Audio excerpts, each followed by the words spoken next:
कहीं पे भी आप इन चीज़ों का यूज़ करते हैं, कहीं पे आपको ये चीज़ें फंसती हैं कि बैंकिंग या फाइनेंस सेक्टर में आप वर्क कर रहे हो, तो आपको जो फाइनेंशियल सेक्टर के बेसिक लॉज हैं उनकी इंफॉर्मेशन होनी चाहिए। तो अभी फ़िलहाल जब हम ये चीज़ें डिस्कस कर रहे हैं, तो जैसा मैंने पहले आपके साथ जो इंटरेक्शन किया है, जो क्लासेस ली हैं, उसमें बहुत सारे ऐसे छोटे छोटे लॉज मैंने आपको बताए हैं। चेक से रिलेटेड है, जो मैंने आपको बताया था कि जो अंडर इंडियन पिनल कोड आप चेक फ्रॉड के लिए या चेक बाउंस के लिए सेक्शन 138 में अपना केस लॉन्च कर सकते हैं। वैसे ही हमने सरफेसी एक्ट को इलाबोरेट करके डिस्कशन किया हुआ है। सेक्शन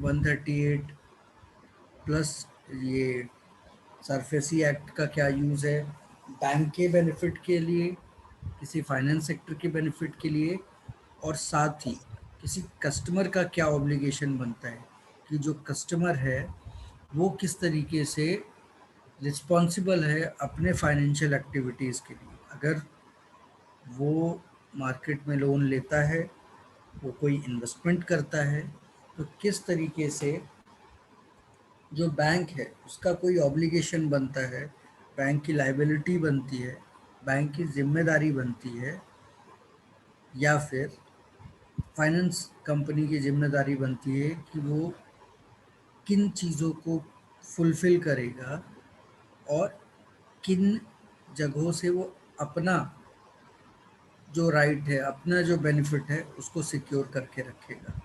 यानी कि दोनों तरफ से बैलेंस बना रहे, ना बैंक का नुकसान हो, ना कंपनी का नुकसान हो, और ना ही कस्टमर का नुकसान हो। क्योंकि जब ये रेगुलेशंस आरबीआई के थ्रू, आईआरडीए के थ्रू मॉनिटर किया जाता है, तो सबसे ज़्यादा इस बात का ख्याल रखा जाता है कि किसी का भी आर्थिक रूप से, फाइनेंशियली किसी का भी कोई नुकसान ना हो। यानी कि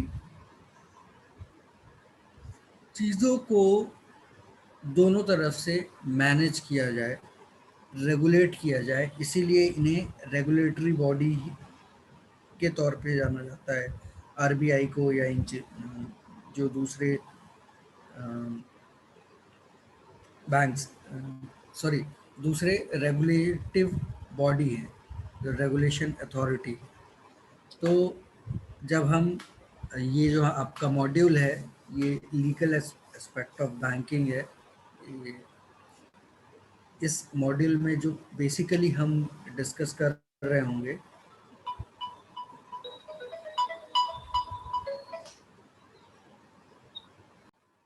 ठीक है।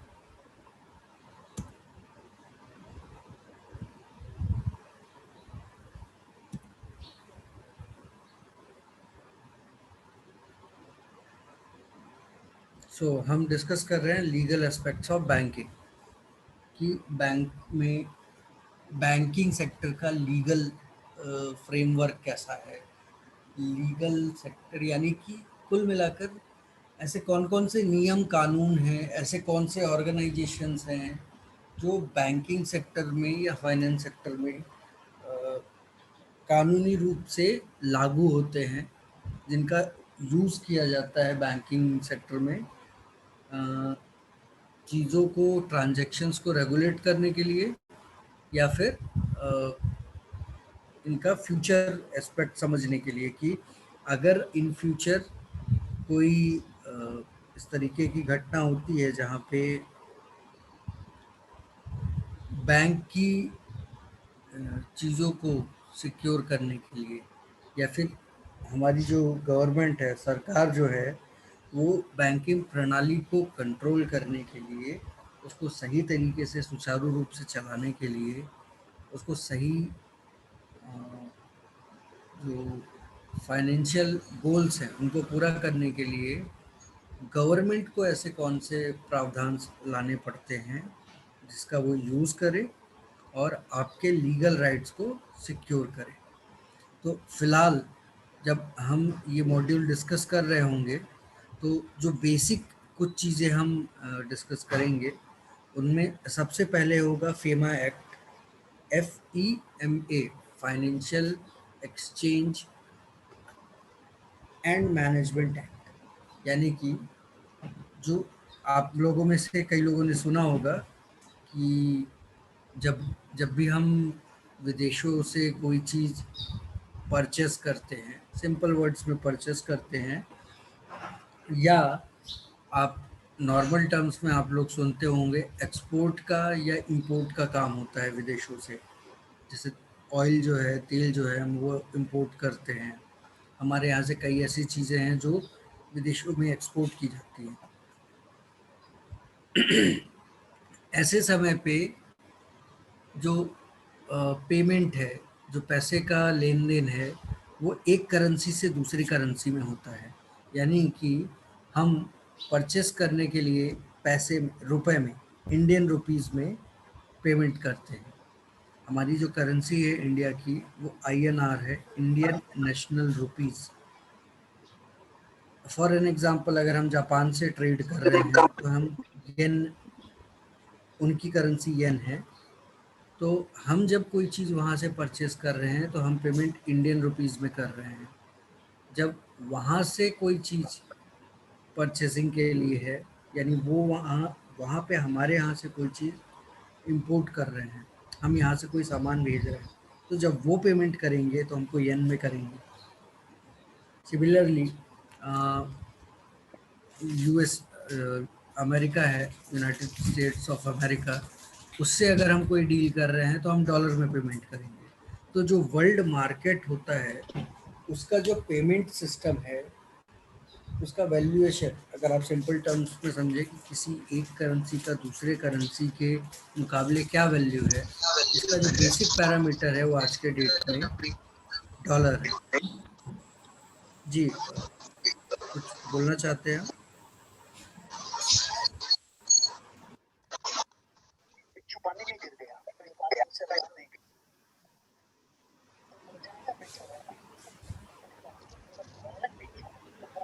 तो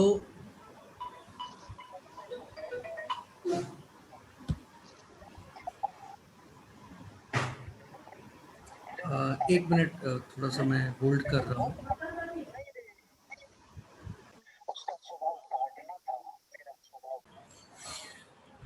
हम जो फेमा जब डिस्कस करेंगे तो बेसिकली हम दो चीज़ें यहाँ पे डिस्कशन कर रहे होंगे। एक कि ये जो फाइनेंशियल एक्सचेंज मैनेजमेंट एक्ट है वो एक्चुअल में उसका प्रारूप क्या है, किस लिए इसका गठन किया गया है, इस एक्ट को क्यों लागू किया गया है, और फेमा से पहले फेमा से पहले हमारे देश में फेरा एक्ट लागू हुआ था, फाइनेंशियल एक्टिविटी मैनेजमेंट एक्ट। ठीक है, तो हम फेमा और फेरा दोनों चीज़ें डिस्कशन करेंगे। अच्छा, जब भी हम फेमा के बारे में बात करते हैं तो FEMA फेमा ये एक्ट, एक मिनट, मैं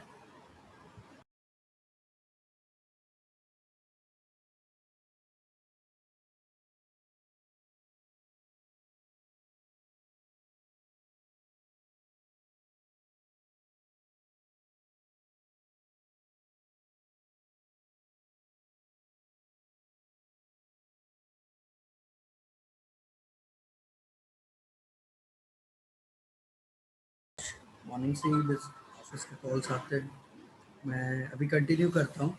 तो हम फेमा और फेरा ये दोनों चीज़ें डिस्कस करेंगे। फाइनेंशियल मैनेजमेंट जो एक्ट होता है, मैं उसका आपको बेसिक डिस्क्रिप्शन दे देता हूँ कि ये जो एक्ट है ये 1999 में हमारे देश में लागू हुआ है। इसके पहले फेरा, FERA, फेरा लागू था देश में। जो फेरा है और फेमा है, इन दोनों में बेसिक डिफरेंस ये है, सिंपल सा डिफरेंस ये है कि इनिशियली जब फेरा हालांकि ये जो रेगुलेशन एक्ट है 1973 इस पीपीटी में है, बट इनिशियली जो फेरा एक्ट है इसका इम्प्लीमेंटेशन 1954 में हुआ था। धीरे धीरे इसमें कई बदलाव किए गए, जो लास्ट इसमें चेंज हुआ है 1973 में। इस एक्ट को एग्जैक्टली नाम दिया गया financial exchange and regulation act. ठीक है। तो जैसे कई बार होता है कि कई ऐसे कानून हैं जो ऑलरेडी एग्जिस्ट करते हैं, बट फिर इनिशियली उसको कई ऐसे प्रावधान हैं हमारे संविधान में रहे हैं जिनका यूज़ तो हम रेगुलर बेसिस पे कर रहे थे, बट उसको एक प्रॉपर जो इम्प्लीमेंटेशन है वो एक पर्टिकुलर, जैसे यहाँ पे एक्सचेंज रेगुलेशन के लिए 1973 में एक लॉ को इनेक्ट किया गया, उसे लागू किया गया, और इसलिए जो एग्जैक्ट इसका ईयर ऑफ रेफरेंस है वो 1973 का है। बट हमारे यहाँ जो फॉरेन एक्सचेंज की जो कानून है वो 1954 1994 से, सॉरी 1954 से लागू हुए, और तब से ही जो एक्सचेंज से रिलेटेड नियम कानून है, एक देश से दूसरे देश के बीच में जो करेंसी एक्सचेंज का तरीका है वो फेरा के थ्रू देखा जाता था।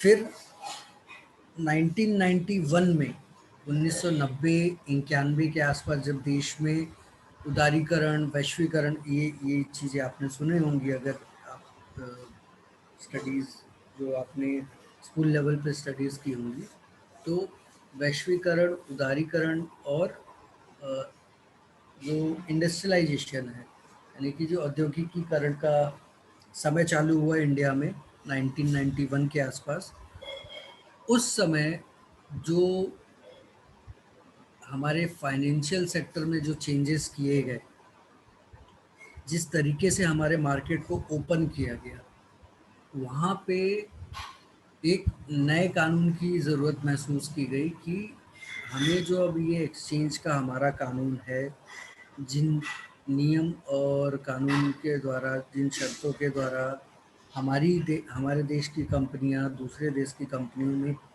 से बिजनेस करती हैं, या विदेश की कोई कंपनी जो है वो भारत में इन्वेस्ट करती हैं, उसका तरीका बदलने का की ज़रूरत महसूस की गई।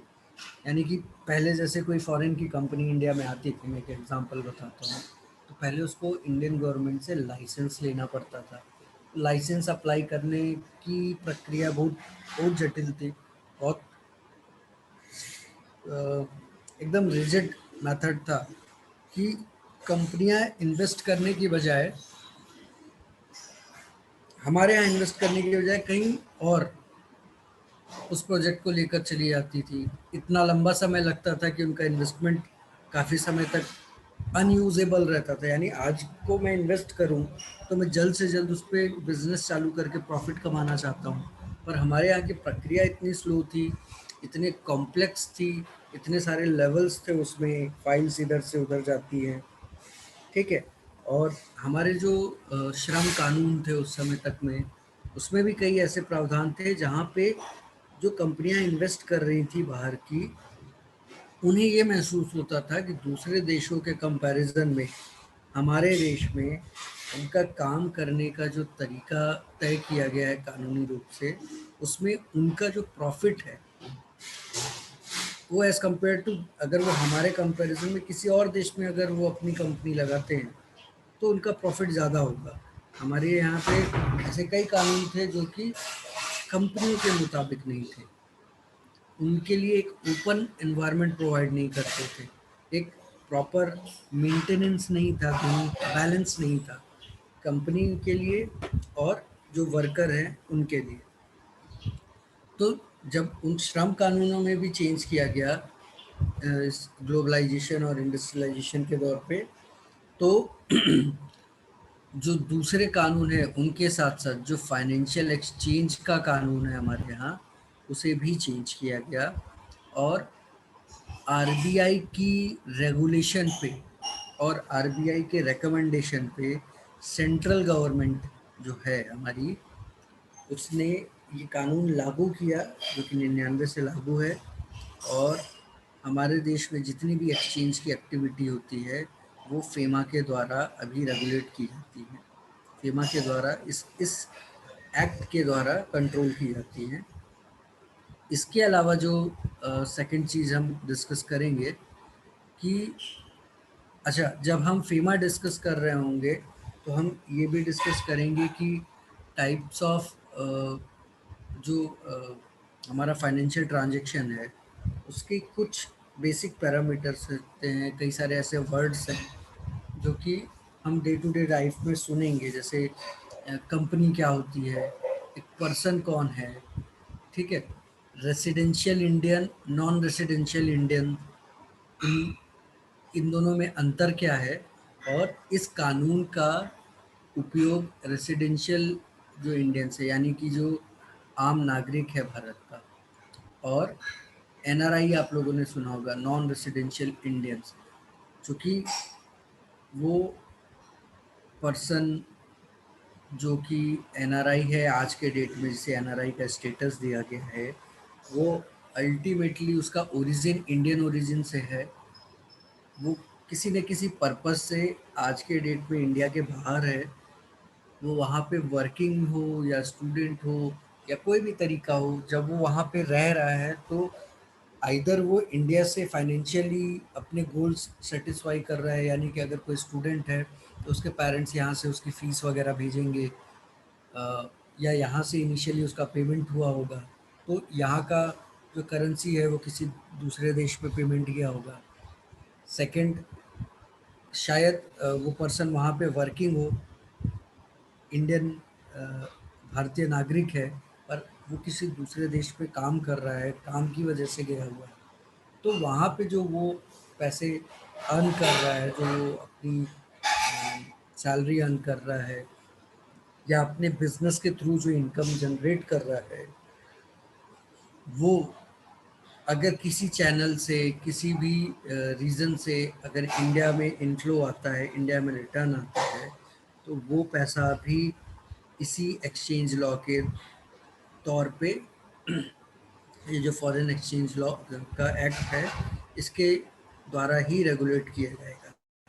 ठीक है, तो हम ये सारी चीज़ें देखेंगे कि अ, कौन लोग अलाउड हैं इंडिया में फॉरेन एक्सचेंज के लिए, कैसे लोग इंडिया में पैसा अपना भेज सकते हैं, कैसी कंपनियां हैं, या इंडिया से ऐसे कौन से लोग हैं जो विदेशों में पैसा भेज सकते हैं, भेजने के लिए नियम कानून क्या है, कितनी लिमिट हो सकती है, लिमिट है या नहीं है, अगर one to one, person to person transfer हो रहा है तो उसके क्या नियम कानून हैं, एक पर्सन से एक कंपनी को ट्रांसफ़र हो रहा है तो क्या नियम कानून है, एक कंपनी से दूसरी कंपनी का ट्रांसफ़र हो रहा है तो उसके नियम कानून क्या है, और इसमें आरबीआई का और हमारी सेंट्रल गवर्नमेंट का क्या इंटरेक्शन है इस चीज़ में, क्या कंट्रोल है उनका, और किन किन चीज़ों को इम्प्लीमेंट करने का काम आरबीआई करती है या सेंट्रल गवर्नमेंट करती है।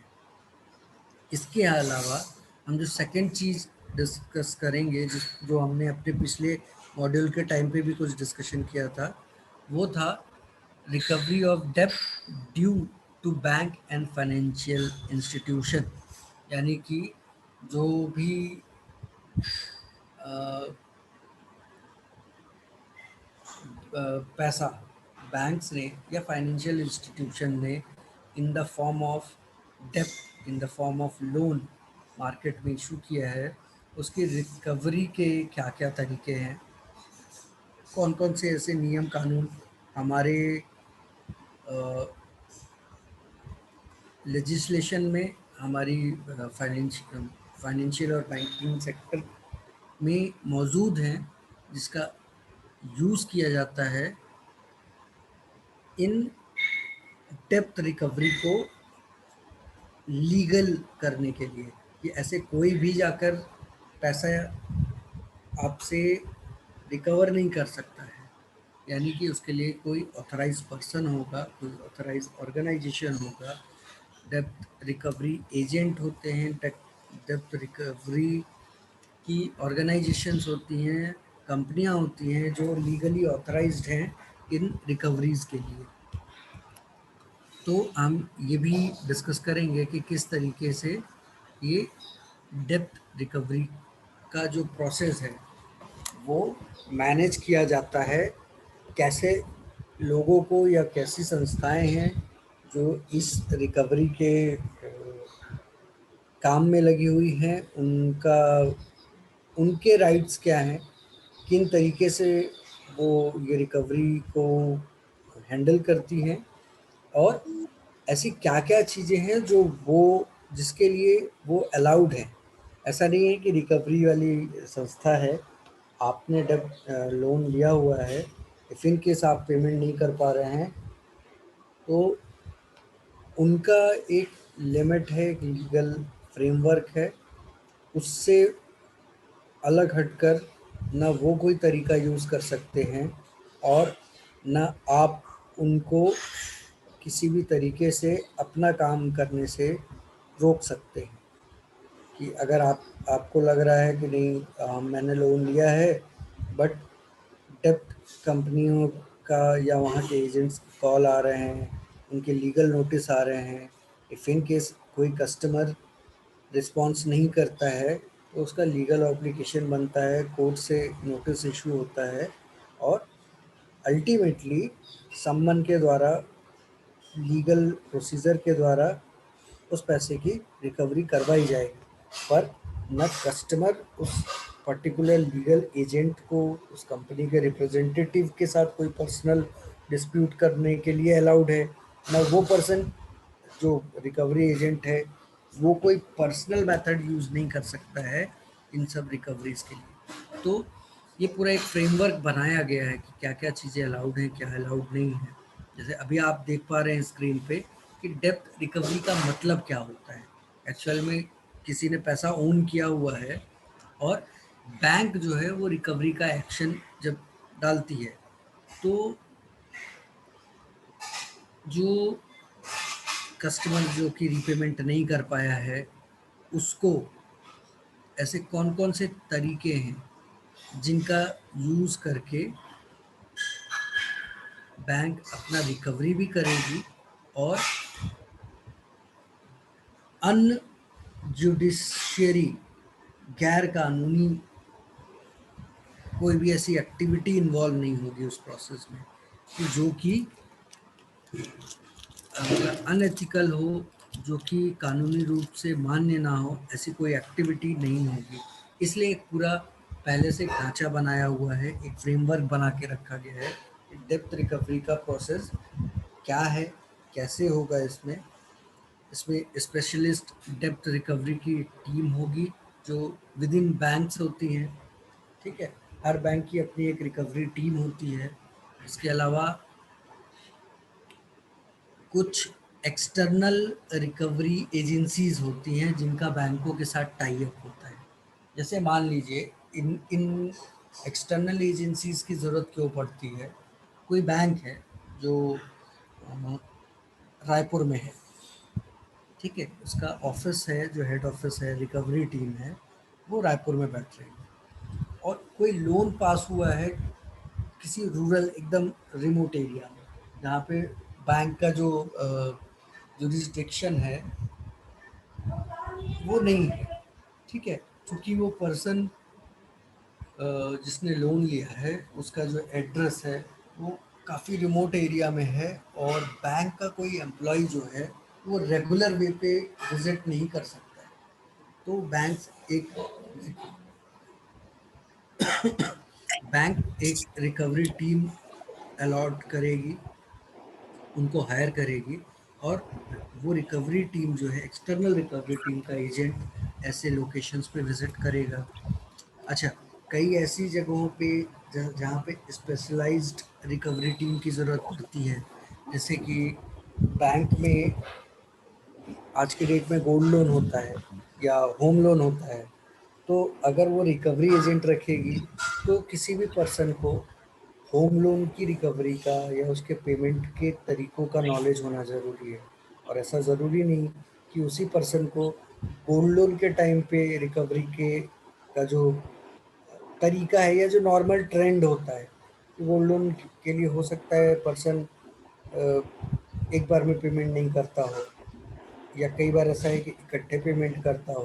तो इनके पेमेंट के तरीके भी अलग हैं जब कस्टमर से कलेक्शन के लिए कोई पर्सन जाता है। ठीक है, तो हर एक लोन की, जैसे लोन देने के लिए एक स्पेशलाइज्ड पर्सन होता है कि होम लोन का एक पर्टिकुलर पर्सन है जिसे सारा नॉलेज हो, मैक्सिमम नॉलेज हो कि किस तरीके से लोन देना है, क्या क्या डॉक्यूमेंट्स लगेंगे। वैसे ही रिकवरी के लिए भी स्पेशलाइज्ड टीम होनी ज़रूरी है, लोन बेस्ड। होम लोन के लिए अलग कलेक्शन टीम, गोल्ड लोन के लिए अलग कलेक्शन टीम, टू व्हीलर के लिए एक अलग कलेक्शन टीम। तो बैंक कई बार खुद का इनबिल्ट हाउस या इन हाउस स्टाफ रखने की बजाय एक्सटर्नल कलेक्शन एजेंसीज को हायर कर लेती है पर्टिकुलर लोन के संबंध में। अच्छा, इसके बाद बैंक जो है वो सिक्योरिटी जो दी गई होती है लोन के समय पे, सिक्योरिटी भी मैंने आपके साथ डिस्कस की है कि क्या क्या चीज़ें as a part of security होती हैं। बॉन्ड्स होते हैं, एफडीज होती है, कई मूवेबल इमूवेबल प्रॉपर्टीज़ हैं। ठीक है, जैसे ज़मीन वगैरह के कागज़ लिए जाते हैं कई लोन्स में। कई बिजनेस एंटिटीज़ जो हैं वो अपने ऑफिस का जो पेपर है वो रखती हैं in the form of security. तो इन सिक्योरिटीज़ को बेच करके जो बैंक्स हैं वो अपना रिकवरी वो क्लियर करती हैं। इसके अलावा कोर्ट के द्वारा जो जो है सेटलमेंट के through, court settlement, court procedure के थ्रू रिकवरी का वर्क कंप्लीट किया जाता है। ठीक है, तो ये कुछ चीज़ें हैं जिनको हम डिटेल में डिस्कस करेंगे कि कौन कौन से लॉज हैं, कितना अलाउड है, ठीक है, कौन कौन से ऐसे ऑर्गेनाइजेशंस हैं कई जिनका यूज़ किया जाता है, और कौन कौन से ऐसे एक्ट्स हैं जो कि डेप्थ रिकवरी में आज के डेट में इंडिया में लागू है। तो हम इसका एक ओवरऑल बेसिक नॉलेज लेंगे, इन डेप्थ डिस्कशन करेंगे।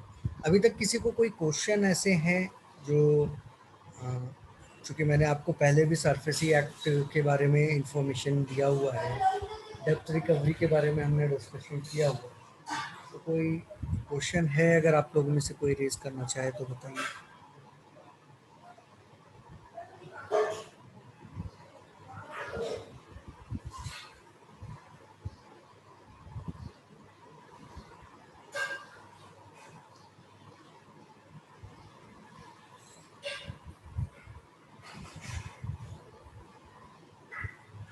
ठीक है, हम कंटिन्यू करते हैं फिर।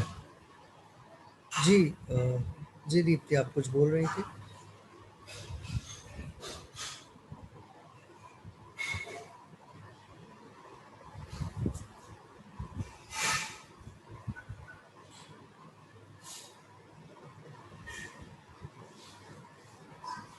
ठीक है, हम कंटिन्यू करते हैं। तीसरा जो टॉपिक हम कवर करेंगे वो आप देख सकते हैं स्क्रीन पे, सरफेसी एक्ट है। सरफेसी एक्ट, सरफेसी का फुल फॉर्म भी आपको स्क्रीन पे दिखेगा। सिक्योरिटाइजेशन एक्ट है ये हमारा। तो ये ऑलरेडी भी हमने काफ़ी डिस्कस किया हुआ है कि इसके क्या क्या प्रोविशंस हैं। सरफेसी एक्ट 2002, जैसा कि आप देख पा रहे हैं 2002 में इसका इम्प्लीमेंटेशन हुआ है। और इसका जो बेसिक फ्रेमवर्क है वो हमने काफ़ी डिटेल में डिस्कस किया हुआ है कि इस, जैसा कि मैंने पहले डिस्कस किया था कि फीमा एक्ट से पहले हमारे यहाँ पे फेरा एक्ट जो है वो इम्प्लीमेंटेड था। तो उस ऑलरेडी अगर हमारे पास कोई एक्ट है तो उसके अगेंस्ट में अगर हम कोई नया कानून ला रहे हैं तो उसका कोई ना कोई रीज़न होता है। ऐसा मार्केट नीड हो गया, सोशल नीड हो गया।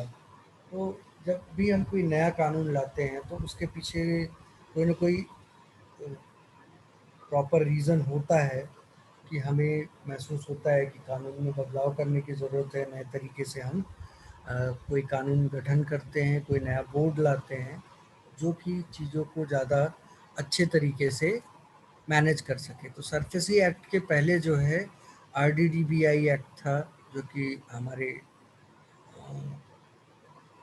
सिस्टम में हमारे बैंकिंग से रिलेटेड जो नियम और कानून थे उसमें ये एक्ट लागू था। और जो securitisation and reconstruction of financial asset and enforcement of security act 2002, अगर आप इसको वर्ड बाय वर्ड पढ़ेंगे तो इस एक्ट में क्या क्या चीज़ें हैं वो आपको अलग से पता चलेगा। सिक्योरिटाइजेशन यानी कि सिक्योरिटी प्रदान करना, रिकंस्ट्रक्शन ऑफ फाइनेंशियल एसेट्स यानी फाइनेंशियल जो एसेट हैं, जो वित्तीय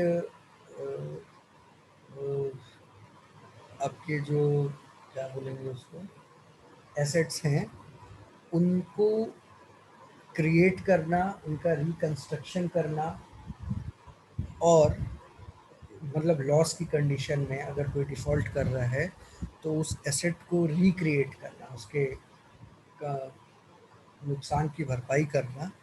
और इन्फोर्समेंट ऑफ सिक्योरिटी, जो इंटरेस्ट पार्ट है बैंक का या कस्टमर का, उसकी सिक्योरिटी को इन्फोर्स करना, ये इस एक्ट का मेन काम है। हमने जैसा कि पहले भी इसमें डिस्कशन किया है कि जो नॉन परफॉर्मिंग एसेट होते हैं, यानी कि जो लोन्स बैड लोन में कन्वर्ट होते हैं, ठीक है, जहाँ से हमें पेमेंट नहीं आती है, जहाँ से हमें हमारा जो ईएमआई है वो नहीं मिलता है, ऐसे लोन्स को जहाँ पे कस्टमर पेमेंट नहीं करता है या नहीं करने की कंडीशन में है, वहाँ पे इस एक्ट का यूज़ करके, इस एक्ट के द्वारा बैंक अपनी रिकवरी करता है, अपने लॉसेस कवर करता है। और फ्यूचर में इस टाइप का कोई जो एक्टिविटी अगर है तो उसको कंट्रोल करने की कोशिश करता है। ठीक है, तो ये कुछ चीज़ें हैं कि हम यहाँ डिस्कस करेंगे अभी अब आगे के क्लासेस में कि ये कहाँ कहाँ लागू होगा सरफेसी एक्ट। क्योंकि हमने पहले भी डिस्कस किया है तो मैं इस बार सरफेसी एक्ट पे जो डिस्कशन है वो कुछ मैं चाहूँगा कि आपकी तरफ से अगर कोई इसमें क्वेश्चन हो, आपकी तरफ से अगर कोई इन्फॉर्मेशन आप चाहते हैं कि मैं आगे की क्लासेस में आपसे डिस्कस करूं तो मुझे बताइएगा।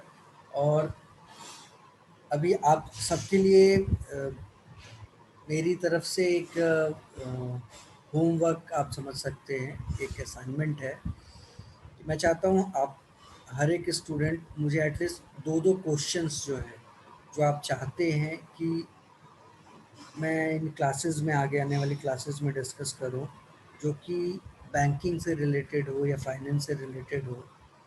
अगर कोई भी दो क्वेश्चंस हैं जो आपको बाय डिफ़ॉल्ट लगते हैं कि आपको उसके बारे में जानना है, ठीक है, तो आप सभी मुझे या सौरभ को या आपके जो भी कोऑर्डिनेटर हैं उनसे आप ये क्वेश्चंस आज शाम तक, कल मॉर्निंग तक शेयर करेंगे ताकि मेरे पास वो क्वेश्चंस आए, मैं उनको अपने आने वाली क्लासेस में चेक करके विद मटेरियल आपको डिस्कस कर सकूं, आपको बता सकूं कि वो जो भी आपको क्वेरीज हैं उनको एक बार हम डिस्कस कर सकें आपके नॉलेज बेस के। ठीक है, तो इन चीज़ों के अलावा जो फाइनल हम डिस्कशन करेंगे वो होगा डिपॉजिट इंश्योरेंस और क्रेडिट गारंटी कॉरपोरेशन, DICGC, ये जो नाम से आप समझ सकते हैं कि ये इंश्योरेंस डिपॉजिट का जो वर्क होता है और क्रेडिट गारंटी का जो कानून है उसका पर्पस क्या है, उसकी ज़रूरत क्यों है, और सबसे बड़ी बात कि इसका बेनिफिट क्या है। ये जो कॉरपोरेशन है, इसका जो आप देख सकते हैं, इसका बैकग्राउंड 1948 में जो हमारे यहाँ पे जो डिपॉजिट था, ठीक है, जो बैंकों के पास डिपॉजिट रखा होता है कस्टमर्स का, इन्वेस्टर्स का, तो उन डिपॉजिट्स को किस तरीके से उसकी सिक्योरिटी प्रोवाइड की जाए, किस प्रकार से उस डिपॉजिट्स का यूज़ किया जा सकता है, उसकी एक कंप्लीट गाइडलाइन है। तो बैंक्स जो है, इन बैंक्स को चालू करने के लिए कहीं ना कहीं से इन्हें एक इन्वेस्टमेंट की, इनिशियल इन्वेस्टमेंट की ज़रूरत होती है। तो जब भारत में बैंकिंग सेक्टर की शुरुआत हुई तो इंडियन गवर्नमेंट ने, जो हमारी सेंट्रल गवर्नमेंट ने, RBI के थ्रू कुछ जो बैंक्स थे, जैसे कि आप शीट पे देख सकते हैं कि पलई सेंट्रल बैंक है और लक्ष्मी बैंक लिमिटेड, जिनमें 1960s के टाइम पे फाइनेंशियल क्राइसिस का सिचुएशन आया। वो इंडियन मार्केट में फर्स्ट टाइम ऐसा था कि किसी बैंक को फाइनेंशियल क्राइसिस में का सामना करना पड़ा। तो उस समय बैंक को, सॉरी, गवर्नमेंट को ये सोचने की ज़रूरत पड़ी कि हमें किसी एक ऐसे संस्था की ज़रूरत है जो कि बैंक का जो फाइनेंशियल है, ठीक है, जो बैंक का डिपॉजिट है, जो बैंक का रिजर्व है, उसको इंश्योर करने के लिए भी हमें कोई एक तरीका अपनाना पड़ेगा। जैसे कि आज के डेट में अगर बैंक अपने आप को दिवालिया घोषित करके, जैसे अभी कुछ समय पहले आप लोगों ने यस बैंक का क्राइसिस सुना होगा, ठीक है, कि इन्वेस्टर्स ने अपने पैसे निकाल लिए थे। तो चूंकि यस बैंक से इन्वेस्टर्स के पैसे निकल रहे थे, तो बैंक इस कंडीशन में नहीं था कि उसके एग्जिस्टिंग जो कस्टमर्स हैं जिन्होंने अपना पैसा जमा किया था, वो उस पैसे को रिटर्न कर सके। क्योंकि अगर बैंक वो पैसा रिटर्न नहीं करेगी तो कल के डेट में अगर ऑन डिमांड, चूँकि मार्केट में न्यूज़ ऐसी फैली थी कि इन्वेस्टर्स पैसा निकाल रहे हैं, बैंक की स्थिति अच्छी नहीं है, तो एक बहुत बड़ी संख्या में कस्टमर्स बैंक पहुंच रहे थे कि हमें अपना पैसा विड्रॉ करना है। यानी कि जिन्होंने 5 करोड़ 10 करोड़ रुपए भी अपने बैंक अकाउंट में रखे थे यस बैंक में, वो डिमांड करने लगे कि हमारा पैसा हमें या तो ट्रांसफ़र करना है या तो कैश विड्रॉल कर लेना है। तो इससे क्या होता है, बैंक का जो रिज़र्व है वो बहुत जल्दी आउटफ्लो हो जाता। बैंक इस हालत में नहीं रहती कि वो अपना बिजनेस कंटिन्यू कर सके। उन्होंने ऑलरेडी मार्केट में लोगों को लोन दिया हुआ है। तो चूंकि मेरा अगर डिपॉजिट ही ख़त्म हो जाएगा, तो कस्टमर डिपॉजिट है, जो बिजनेस एंटिटी से डिपॉजिट है, अगर वो डिपॉजिट ही नहीं होगा तो उसके बेस पे जो मैंने ऑलरेडी लोन बांटा हुआ है, मैं उसकी रिकवरी कहाँ से कर पाऊँगा। यानी मेरे पास आगे बिजनेस कंटिन्यू करने के लिए कोई रिजर्व ही नहीं है। और आरबीआई की गाइडलाइन है, जैसा मैंने आपको बताया, कि मेरे पास जितना रिजर्व है, जितना डिपॉजिट है, उसका 50% ही मैं as a form of loan market में दे सकता हूँ। तो जब ऑलरेडी मेरे पास जो डिपॉजिट है अगर वही निकलने लग जाए, तो जो ऑलरेडी एग्जिस्टिंग लोन है वो तो 50% से ज़्यादा क्रॉस हो जाएगा। और आरबीआई गाइडलाइन के हिसाब से तो बैंक उसके बाद वर्क ही नहीं कर सकती है। बैंक को डिसॉल्व करना पड़ेगा, बैंक को बंद करना पड़ेगा। और ऐसी सिचुएशन में जो पैसे हैं उसको इंश्योर करने के लिए DICGC जो है उसको सेटअप किया गया है। ऐसी चीज़ों को देखने का, रेगुलेट करने का काम, और लोन गारंटी का काम जो है, ठीक है, वो DICGC जो है वो मैनेज करती है। आज के डेट में अगर बैंक दिवालिया घोषित होती है, चूँकि आरबीआई ने उसे लाइसेंस दिया हुआ है बैंकिंग एक्टिविटी करने के लिए, तो इस बात की भी गारंटी रखी जाती है कि आपके जो पैसे हैं, आपका जो बैंक अकाउंट है, उसका एक मिनिमम इंश्योरेंस अमाउंट होगा। ऐसे सिचुएशन में, बैंकरप्सी की सिचुएशन में, मिनिमम वो अमाउंट आपको प्रोवाइड किया जाएगा। ठीक है, तो ये कुछ चीज़ें हैं। और जैसे कि बैंक्स के पैसे जो हैं वो गवर्नमेंट यूज़ करती है। आप लोगों ने सुना होगा कि आरबीआई ने सेंट्रल गवर्नमेंट के खाते में कितने पैसे ट्रांसफ़र किए हैं, ये न्यूज़ में रेगुलर बेसिस पे आता है। तो आरबीआई जो ये पैसे ट्रांसफ़र करती है, ये पैसे किसके हैं? ये गवर्नमेंट के तो पैसे हैं नहीं। बैंक में जो पैसे जमा हुए हैं वो आपके पैसे हैं। ठीक है, अगर उससे कोई फाइनेंशियल प्रॉफिट गेन हुआ है, तो अगर उसको आरबीआई ट्रांसफ़र करती है, तो कहने का मतलब ये कि गवर्नमेंट को एक फंड अलॉट किया गया है, जिसका यूज़ करके वो अपने नए प्रोजेक्ट्स को इम्प्लीमेंट कर सकती है। बदले में जो उससे बेनिफिट होगा, उसका यूज़ आरबीआई करेगी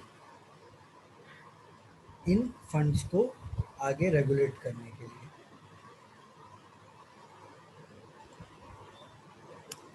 तो ये चीज़ें हैं जो हम आगे डिस्कस करेंगे। स्पेशली कई ऐसे प्रैक्टिकल जो सिनेरियोज़ हैं अभी, वो मैं आपके साथ डिस्कस करूँगा। मैं कोशिश करूँगा कि आपको यस बैंक की जो क्राइसिस है उसको समझा पाऊँ, ताकि चूँकि वो बहुत रिसेंट की क्राइसिस थी, उसको कैसे रिज़ॉल्व किया गया है, मैं इस चीज़ को भी आपको एक एक क्लास में कोशिश करूँगा कि कोई इसमें 10-15 मिनट लेकर मैं आपके साथ डिस्कशन करूँ इस चीज़ का। ठीक है, तो हम आगे की क्लासेस में ये तीनों चारों टॉपिक को डिटेल में डिस्कशन करेंगे। अपने आप में ये सारे एक एक टॉपिक भी इतने बड़े हैं कि अगर आप इनको 1-to-1 भी डिस्कस करने जाएंगे, तो एक एक क्लास आपकी एक एक महीने की लग सकती है, क्योंकि ये बहुत इलेबोरेटेड है। इनके जो नियम और कानून हैं उनमें बहुत सारे चेंजेस हुए हैं टाइम टू टाइम बेसिस पे। कई कई अमेंडमेंट्स हैं इसमें, और इसका प्रैक्टिकल इम्प्लीमेंटेशन बहुत ज़्यादा है। यानी कि number of banks, number of branches इतने ज़्यादा हैं, नंबर ऑफ़ केसेस इंडिया में इतने ज़्यादा होते हैं। ठीक है, कई बार आप सुनते होंगे फलाना बैंक बैंकरप्ट हो गया है, ठिकाना बैंक का इन्वेस्टमेंट खतरे में है। ठीक है, इसके शेयर प्राइस एकदम धड़ाम से गिर गए किसी बैंक के। तो ये इश्यूज़ हैं। जैसे अभी आईसीआईसीआई बैंक में क्राइसिस था, जिसकी वजह से उनकी चेयरमैन को भी रिज़ाइन करना पड़ा उस समय, जो उनकी चेयरमैन थी चंदा कोचर। तो मैं ये दोनों केसेस आपसे डिस्कस करूँगा कि उन दोनों केसेस में एक्चुअली हुआ क्या था, क्योंकि वो हमारे इस टॉपिक को कहीं ना कहीं टच करती हैं। जो लीगल एस्पेक्ट्स हैं उनको बहुत ज़्यादा टच करती हैं ये चीज़ें। इसके साथ साथ अभी महाराष्ट्र के एक कोऑपरेटिव बैंक का केस भी कुछ 2-3 महीने पहले आप न्यूज़ में सुन रहे थे, लॉकडाउन के टाइम पे, कि वो उनके पैसे अटके हुए हैं, लोगों ने अपने पैसे अकाउंट्स में डाले हुए हैं। तो ये दोनों तीनों बैंक्स के जो ये रिसेंट क्राइसिस रहे हैं, वो मैं आपके साथ डिस्कशन करूँगा। इसके अलावा आपने अभी लॉकडाउन के समय में एक रिसेंट न्यूज़ सुनी होगी कि चाइना की कोई बैंक है जो एचडीएफसी बैंक में इन्वेस्ट करना चाह रही थी, और फिर हमारी जो सेंट्रल गवर्नमेंट है उसने जो इन्वेस्टमेंट का कानून है उसमें कुछ अमेंडमेंट किया फौरी तौर पे, और इस बात को रेगुलेट किया गया कि जो इंडियन बैंक्स हैं, इंडियन कंपनीज हैं उनमें इन्वेस्टमेंट का जो तरीका है उसको डायरेक्टली गवर्नमेंट ने अपने हाथ में लिया है कि विदाउट परमिशन कोई भी फॉरेन कंपनी अभी इंडिया में अगर इन्वेस्टमेंट करती है उसको प्रॉपर परमिशन चाहिए होगी सेंट्रल गवर्नमेंट की। ऐसे ही मार्केट बेस पे कोई अभी इन्वेस्टमेंट नहीं कर सकता। तो ये कुछ रिसेंट एक्टिविटीज़ हैं, रिसेंट सिनेरियोज हैं जो अभी हाल फिलहाल में घटी हैं, जिनको हम अ, इस इन क्लासेस में आगे डिस्कस करेंगे, क्योंकि ये हमारे लीगल एस्पेक्ट में आते हैं बैंकिंग सेक्टर में। ठीक है, तो आपको जो ये करंट सिनेरियोज हैं इनके बारे में एक अच्छी समझ बनेगी। तो हम ये सारी चीज़ें अभी डिस्कस करेंगे आगे आने वाली 4-5 क्लासेस में। फिलहाल तो हम कोशिश करेंगे कि हम अभी यहाँ पे आज क्लास को क्लोज करें। अगर किसी की कोई क्वेरी है तो मैं वो आपसे बात करना चाहूँगा। अगर कोई क्वेश्चन है, अगर कोई पूछना चाहता है अभी।